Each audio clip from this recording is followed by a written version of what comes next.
The Holy Gospel according to St. Mark, the 5th chapter. Glory to you, Lord. When Jesus had crossed again in the boat to the other side, a great crowd gathered around him, and he was by the sea. Then one of the leaders of the synagogue, named Jairus, came and, when he saw him, fell at his feet and begged him repeatedly, "My little daughter is at the point of death. Come and lay your hands on her, so that she may be made well and live." So Jesus went with him. And a large crowd followed him and pressed in on him. Now there was a woman who had been suffering from hemorrhages for 12 years. She had endured much under many physicians and had spent all that she had. But she was no better, but rather grew worse. She had heard about Jesus and came up behind him in the crowd and touched his cloak. For she said, "If I but touch his clothes, I will be made well." Immediately her hemorrhage stopped, and she felt in her body that she was healed of her disease. Immediately aware that power had gone forth from him, Jesus turned about in the crowd and said, "Who touched my clothes?" And his disciples said to him, "You see the crowd pressing in on you. How can you say, 'Who touched me?'" He looked all around to see who had done it. But the woman, knowing what had happened to her, came in fear and trembling, fell down before him and told him the whole truth.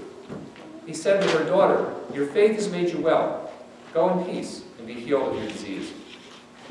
While he was still speaking, some people came from the leader's house to say, "Your daughter is dead. Why trouble the teacher any further?" But overhearing what they said, Jesus said to the leader of the synagogue, "Do not fear, only believe." He allowed no one to follow him except Peter, James, and John, the brother of James. When they came to the house of the leader of the synagogue, he saw a commotion, people weeping and wailing loudly. When he had entered, he said to them, "Why do you make a commotion and weep? The child is not dead, but sleeping." And they laughed at him. Then he put them all outside and took the child's father and mother and those who were with him and went in to where the child was. He took her by the hand and said to her, "Talitha kum," which means, "Little girl, get up." And immediately the girl got up and began to walk about. She was 12 years of age. At this they were overcome with amazement. He strictly ordered them that no one should know this, and told them to give her something to eat. The Gospel of the Lord. So as a child, I was always taught not to interrupt. Interrupting, I was told, is rude.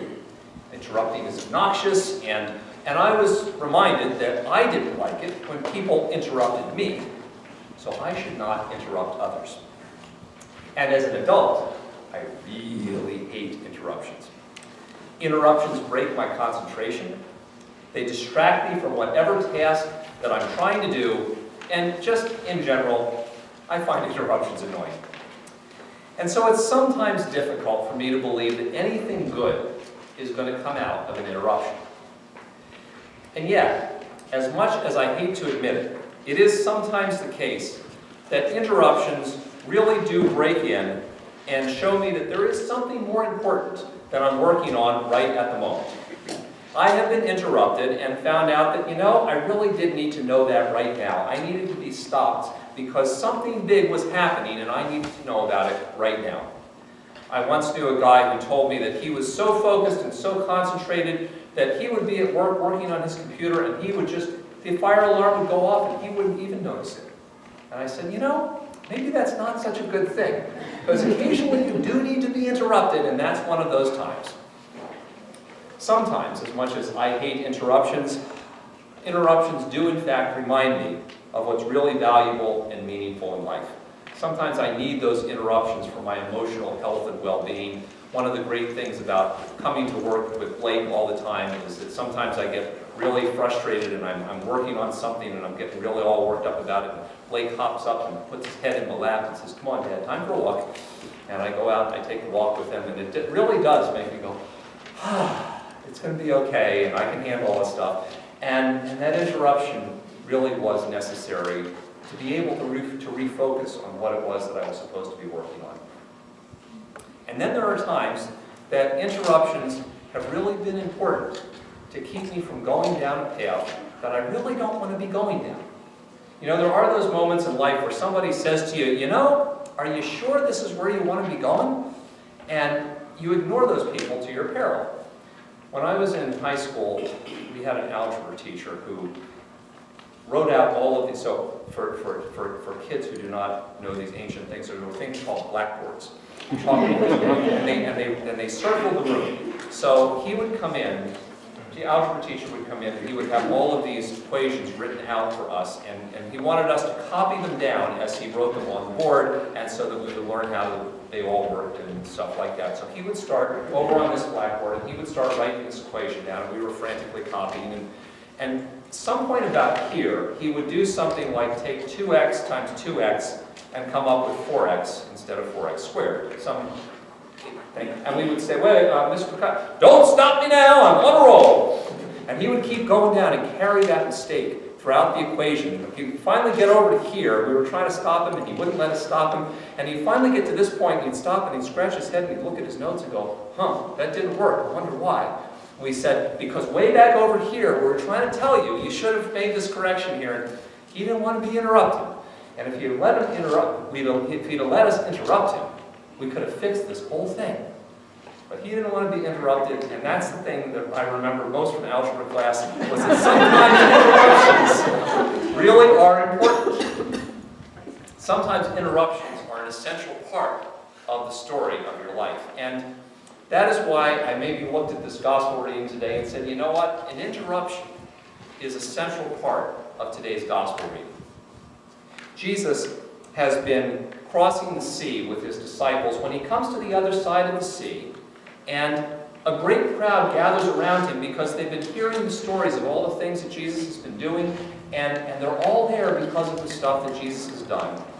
And there's this guy who's the leader of a synagogue, or he's one of the leaders of the synagogue. He's probably a guy on the council or something. And he comes up to Jesus and he says, my little daughter is really sick. Come and lay your hands on her so that she may be made well. So Jesus goes along with him and says, okay, fine, and I will come to your house. And he starts following along with the crowd. But along the way, there is this unnamed woman who has been ill for 12 years. She actually does not try to interrupt Jesus because she, like many of us, has been taught to not interrupt. But she's got this idea in mind that if she gets close enough to him to grab the hem of his cloak and just touch it, she'll be healed of her disease. And she does, and it works.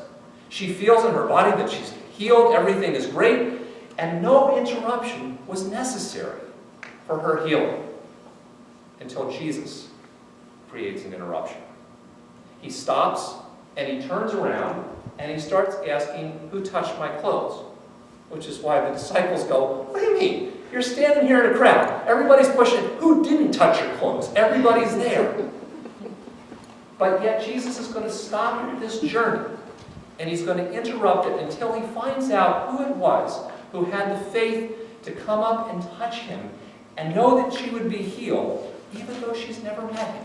And he doesn't go on until he finds this woman and has this conversation with her. It seems like it's an absolutely unnecessary interruption. After all, she's healed. It's fine. Everything's good. Why does Jesus create this interruption?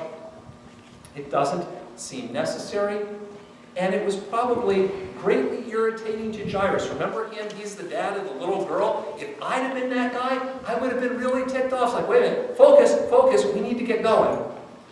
And yet, this seemingly unnecessary interruption was actually initiated by Jesus.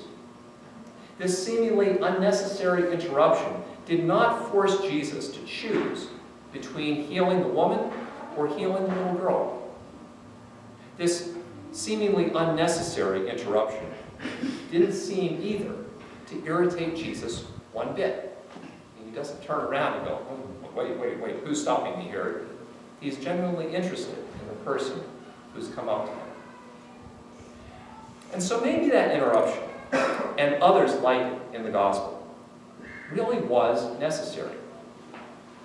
That interruption was necessary to show us that even when we've been taught not to interrupt others, and even when we find interruptions kind of irritating ourselves, it's often the case that God works through the events that we think of as interruptions. You know, the interruption is actually an essential part of today's gospel story. We're sometimes tempted to read it as a footnote and, oh, by the way, on the way, this happened. But this is a central part of the story. This is the only healing story of the two where Jesus publicly speaks with the person who's been healed and talks about the faith of this woman in front of everybody else. When he goes and he raises the little girl, he says, don't tell anybody about this, and nobody else is around in the room except the parents and 3 of his disciples. This is the central act. It's not a parenthetical footnote. This interruption, even though seemingly unnecessary, was necessary because it shows us that God is willing to be interrupted by us. Jesus is not at all irritated by the fact that somebody has come up and touched his cloak and wanted to be healed in the middle of what otherwise is a seemingly much more important task that he's about doing. And that's really an important thing because sometimes, we're tempted to sit there and go, God has a lot more important things to deal with than my little problem. No matter how bad my problem is, I know there are people in the world with bigger problems than mine. Maybe I shouldn't bother God. Maybe I shouldn't interrupt. That's never the way God acts towards us. God is always happy to be interrupted, as we would think of, by us. To have our needs brought to God. And it's never annoying. And this interruption was important because it reminds us that sometimes God may actually initiate the interruption in our lives in order to help us more fully see and experience the presence of Jesus in our lives. Jesus creates this interruption, and he doesn't want to just know, oh, it was you? Okay, fine, good. He stops and he has this conversation with the woman, and he says to her publicly in front of everybody else, it's your faith that's healed you. It's your trust and openness to God's presence in your life that's really made the difference. It was not because you were smart enough to figure out that if you touch this part of my garment, that'll work, as opposed to if you touch the dirt where I was walking, or if you stroke my beard, or something like that. That it was openness to God's presence and trust in God's help that made the difference. And he wanted people to know that. And that interruption was important because otherwise nobody would have found out. And Jesus wanted to use the interruption as a time to refocus people, to be able to help them to really understand what God was doing in their lives.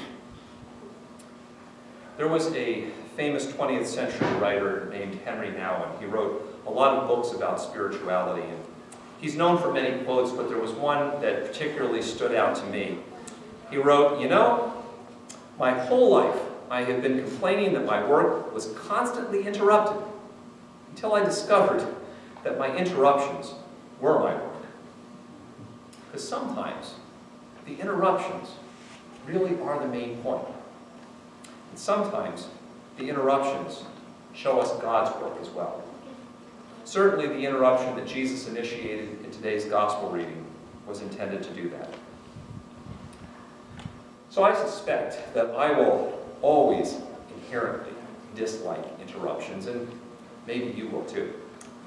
But Jesus' example today should remind us that we should always ask if there's something more to the interruption than just the annoyance. For if indeed God is at work even in the interruptions, then we should always be open to ask, are we willing to interrupt God in our needs? And are we open to seeing God's work precisely in the interruptions of our lives? Maybe most importantly, are we willing to let God interrupt us so that we can more clearly see God's love and God's presence in our lives and in the life of the world around us?